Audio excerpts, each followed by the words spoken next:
Hey guys, so have you ever been in a crappy relationship or a sticky situation or maybe a crappy situation with boys or girls when you're going on dates? So I've been in quite a few really crappy relationships and I've met quite a few crappy guys. So I thought I'd share some of my stories, especially since I've kind of met someone pretty amazing right now, and it really does make a huge difference when you just say goodbye to the crappy people and know that you deserve more and know that you deserve someone who actually treats you well. So I'm going to share some of my stories real quick, and hopefully I can hear from some of you guys as well. So here we go. So I met this one guy off of Instagram, and he actually lives in another state, and I used to drive all the way there to see him, and he would act like he really liked me on the days that I was coming to see him, but then I never really heard from him any of the other days. And eventually he just told me that distance isn't going to work.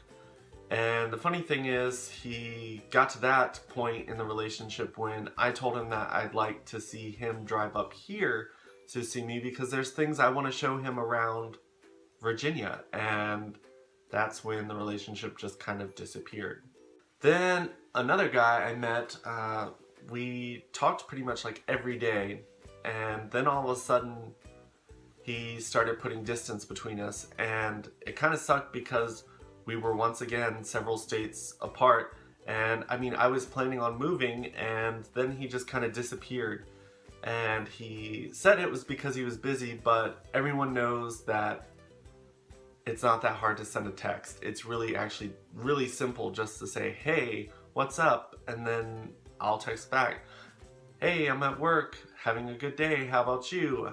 And some people think that it's an okay excuse to say, oh, I was so busy. But if you can only text someone once a week, then there's really no point in continuing that relationship.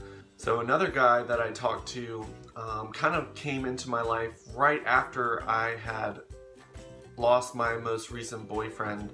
And I lost him because he tried to commit suicide, and his family kind of moved him back to where they're from because they wanted him to be closer to them. It really sucked because I was just in a place in my life where I was just hurting, and it was nice that this guy came in and at first seemed very understanding, and then after about a month or two he got really angry whenever I would bring up my ex-boyfriend and how I don't know how he's doing because he hadn't communicated with me.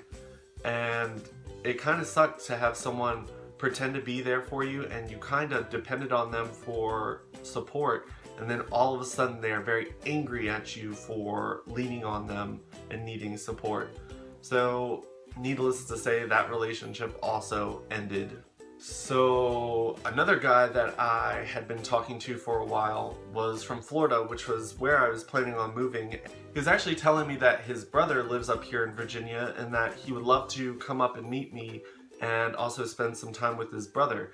He actually was complaining about money, so I actually sent him a gift card for $100, and I was like, hey, just because, I mean, you're driving all the way up here and I'm not, I'm just sitting at home while you're taking that long trip to come up here. And he got all the way up here and stayed one night. He told me that he was going to go see his brother in Richmond while I was at work that day because I had the following 2 days off. And he gets in his car, and I could kind of tell he was acting a little weird, but then he got in his car and never came back. Blocked me on all social networks, and eventually when I tried texting him, he blocked me on that as well. So I kind of learned that with that one, not to send money to people. I kind of feel used by him, but I've got to get over it, right?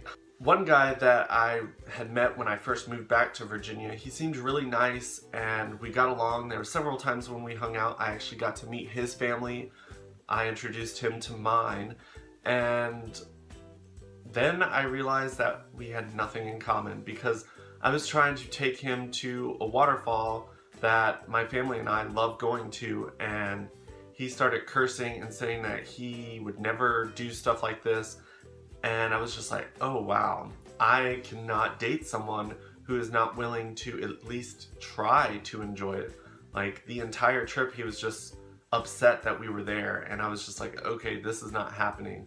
So I told him when we got back that it just wasn't going to work out, and he started spreading lies and rumors about me, telling people that I had AIDS, and I guess he was definitely not the right person for me, because who does that? Like, that's a horrible rumor to start. Then more recently, I went and drove and met a guy closer to Roanoke, Virginia, and I thought he was really sweet. And then we got on the topic of like negatives, things that people have considered negative in us.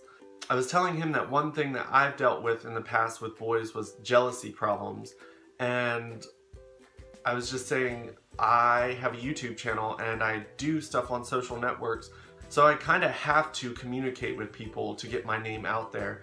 And he was like, yeah, well, I'm the type of guy that is very jealous. And he told me that I could not go to a gay club without him. And I was sitting there thinking, I was like, I mean, when would I ever do that? I don't really go to gay clubs anyway.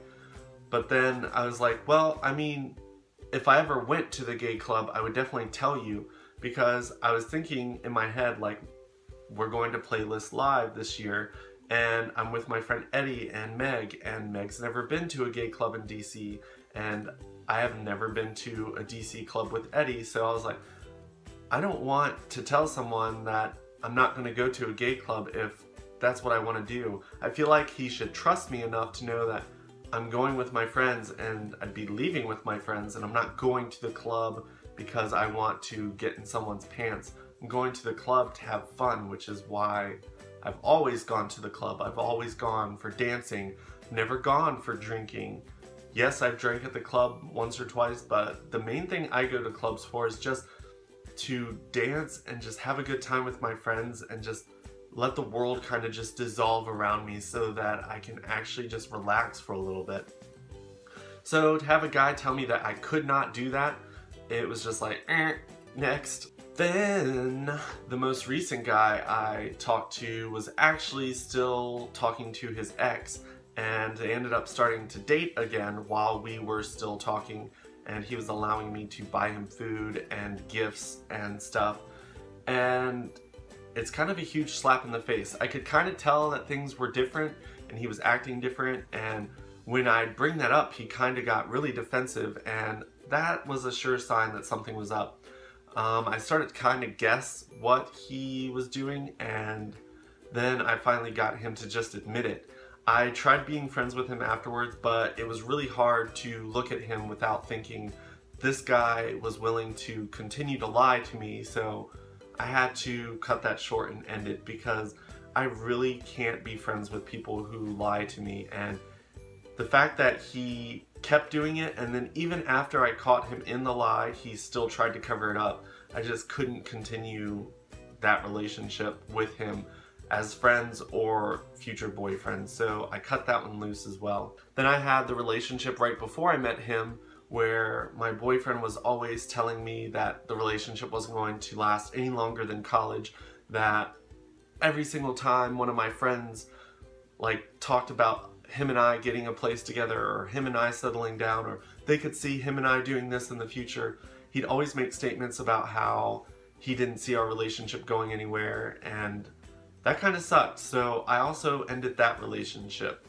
So another one that I dealt with was someone who just, I guess a lot of guys have trust issues. So this one guy started talking to me, and it was so cute, and then he started talking to me on my 2 days off, and so I had tons of time to talk to him. And then when I actually had to work, I wasn't able to text him back instantly, so he started sending me messages and accusing me of things. It really started to suck.